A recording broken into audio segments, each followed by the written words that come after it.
Follow up business का एक बहुत ही crucial element follow up. Majority of business में जो सेल्स आता है, जो कन्वर्शन आता है, वो फॉलो अप से आता है। कुछ कुछ इंडस्ट्रीज़ में 80% तक भी ये रेशियो जाता है कन्वर्शन का, जहाँ पे जो 80% लोग कन्वर्ट होते हैं वो आफ्टर फॉलो अप के बाद होता है। कोई भी एक नेचुरल सेल्स में या कोई भी वन ऑन वन सेल्स में कोई सेल्स क्लोज होता है नेचुरली 5 फॉलो अप के बाद, 5 फॉलो अप मीटिंग के बाद। And if you are facing the problem of taking regular follow ups, then this video sure shot will help you to taking follow-ups and your sales. Welcome back to my channel guys. Let's get started in this video. Follow up लेने का सबसे पहला step आता है, सबसे पहला follow up होता है सेंडिंग अ पोलाइट रिमाइंडर। यहाँ पे क्या होता है कि कोई भी प्रोडक्ट का डेमोस्ट्रेशन देने के बाद प्रॉस्पेक्ट को एक रिमाइंडर सेंड करना होता है, जहाँ पे हम लोग उस प्रॉस्पेक्ट को रिमाइंड कराते हैं कि हम इस प्रोडक्ट के बारे में उनसे बात करा था। इससे होता क्या है कि यहाँ पे जो प्रॉस्पेक्ट है दैट इज़ कि जो भी कोई प्रोडक्ट का डेमोस्ट्रेशन देने के बाद that is a natural tendency कि कोई जेन्युइन कस्टमर उस प्रोडक्ट के बारे में भूल जाएगा। तो ये sending a good reminder is a good option और यहाँ पे कन्वर्शन का रेशियो ज़्यादा आता है। और यहाँ पे the salesman should not be a pushy. यहाँ पे सेल्समैन को उस पुशी साउंड नहीं करना चाहिए। यहाँ पे सेल्समैन को सिर्फ एक रिमाइंडर देना चाहिए और जाके और प्रॉस्पेक्ट को उस प्रोडक्ट के बारे में रिमाइंड करवाना चाहिए, ताकि प्रॉस्पेक्ट उस प्रोडक्ट के बारे में और भी ज़्यादा अवेयरनेस हो जाए और क्यों उस प्रोडक्ट का ज़रूरत है प्रॉस्पेक्ट का, वो भी रिमाइंड करना इंपॉर्टेंट है। प्रोवाइड वैल्यू दूसरा तरीका है प्रोवाइडिंग वैल्यू। ये एक फॉलोअप लेने का सबसे बढ़िया तरीका है, जहाँ पे हम लोग पुशी नहीं बन रहे, हम लोग रेस्पेक्टफुल तरीके से एक वैल्यू प्रोवाइड कर रहे हैं in terms of our product. इसमें हम लोग क्या कर सकते हैं, इसमें हम अपने प्रोडक्ट का जो भी रिव्यू है या जो भी रिजल्ट्स निकल रहा है उसका एक डेमोस्ट्रेशन या उसका एक आर्टिकल हम अपने प्रॉस्पेक्ट को सेंड कर सकते हैं। यहाँ पे प्रॉस्पेक्ट जो वैल्यू जब देखेगा, यहाँ पे प्रॉस्पेक्ट का फील इस तरीके से आएगा कि यहाँ पे हम प्रॉस्पेक्ट के साथ में एक अच्छा रिलेशनशिप, एक अच्छा कनेक्शन बिल्ड कर रहे हैं, ना कि एक सेल्समैन की तरह उससे एक्ट कर रहे हैं। यहाँ पे मेन इंटेंशन क्या है कि एक गुड रिलेशनशिप बिल्डिंग करना by providing the constant value. अब जब ये वैल्यू जब कॉन्स्टेंटली कोई सेल्समैन अपने प्रॉस्पेक्ट को देता रहता है, तो वहाँ पे जो कन्वर्शन का रेशियो है, क्योंकि कनेक्शन अच्छा बन रहा है, तो कन्वर्शन का रेशियो वहाँ से और भी डेवलप होता है। Follow up at the right time.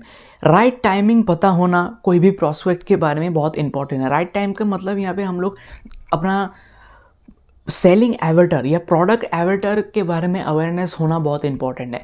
Product avatar का मीन्स कि हम किस कैटेगरी को हम लोग कैटर कर रहे हैं, या हम लोग का जो प्रोडक्ट है किस डेमोग्राफी के अंदर वो प्रोडक्ट सर्व करने वाला है, या किस डेमोग्राफी के अंदर वो प्रोडक्ट फ्रूटफुल होगा या बेनिफिशियल होगा।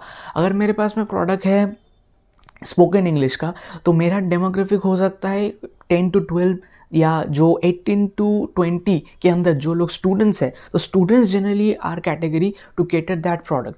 तो उनके अकॉर्डिंग हमें ये अवेयरनेस होना क्रिएट है कि किस टाइम पे कोई एक स्टूडेंट फ्री रह सकता है। ज़्यादातर इवनिंग के टाइम में हर कोई पर्सन जो फ्री टाइम में रहता है, और वहाँ पे हम लोग अपना रिमाइंडर या अपना फॉलोअप सेंड कर सकते हैं। और वहीं पे राइट टाइम होता है कोई भी प्रॉस्पेक्ट को फॉलोअप लेना। ये डिपेंड करता है इंडस्ट्री, चाहे वो प्रोफेशनल कैटेगरी हो सकता है, चाहे वो कोई अदर कैटेगरी हो सकता है। तो right time of awareness, right time का अवेयरनेस होना बहुत इंपॉर्टेंट है कोई भी एक सेल्स पर्सन के लिए। जब वो फॉलोअप लेने जा रहा है, उसी राइट टाइम के अंदर हम लोग कांस्टेंट बेसिस पे फॉलोअप लेना चाहिए, ताकि ये कांस्टेंट फॉलोअप प्रॉस्पेक्ट के टाइम में जाए या प्रॉस्पेक्ट के माइंड में ये रिमाइंडर जाए। क्योंकि फॉलोअप का मतलब होता है कांस्टेंट रिमाइंडर। हम जब कोई शॉपिंग करते हैं अमेज़न या फ्लिपकार्ट जैसे प्लेटफॉर्म में, तो वहाँ पे कोई भी प्रोडक्ट जो हमें अच्छा लगता है, वो देखने के बाद अगर हम उससे हट जाते हैं या उससे रिमूव कर जाते हैं, तो वहाँ पे क्या होता है कि बाकी अदर जितने भी सोशल साइट्स है, गूगल या यूट्यूब या फेसबुक या इंस्टाग्राम, इन सारे प्लेटफॉर्म में उन्हीं सारे प्रोडक्ट्स का ऐड हमें दिखाता है। सो that is a follow up technique, that is a constant polite reminder to the prospect. Use different channels to follow up.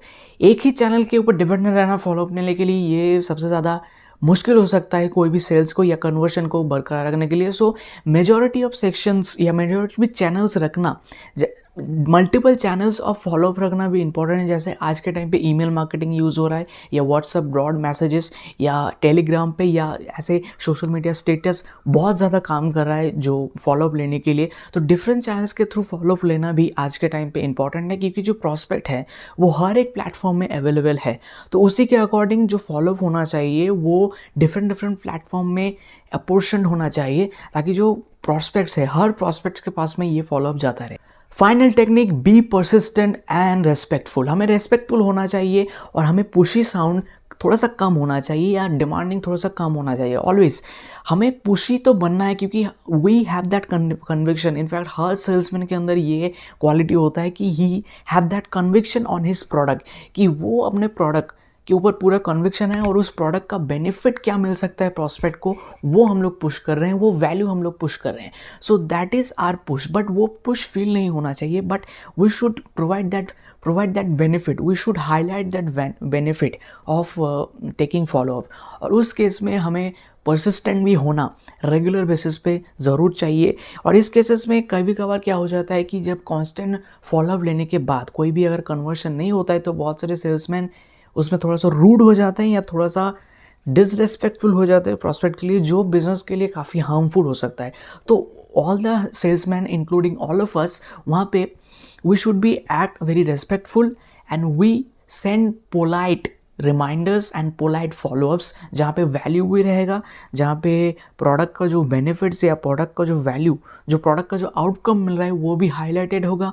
और स्कारसिटी पॉइंट भी बहुत इंपॉर्टेंट है to close a sale, that is कि अगर हाईलाइटिंग द पॉइंट की of not taking that product from you, not taking that, the consequences of not taking that product from you, वो भी highlight होना चाहिए। वहाँ से जो कन्वर्शन है, वहाँ से जो क्लोजिंग है सेल का, और भी जल्दी हो जाता है।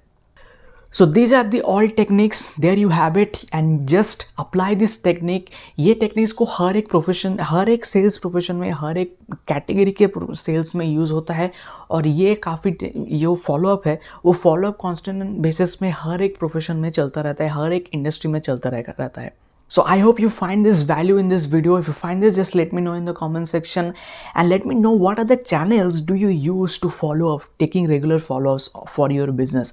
I would love to know that. And don't forget to press the like button so that this video reaches to maximum number of people, maximum number of sales professionals, and they get also the benefit from this video. Thank you so much for watching this video till the very end. This is Sovis Borat signing off.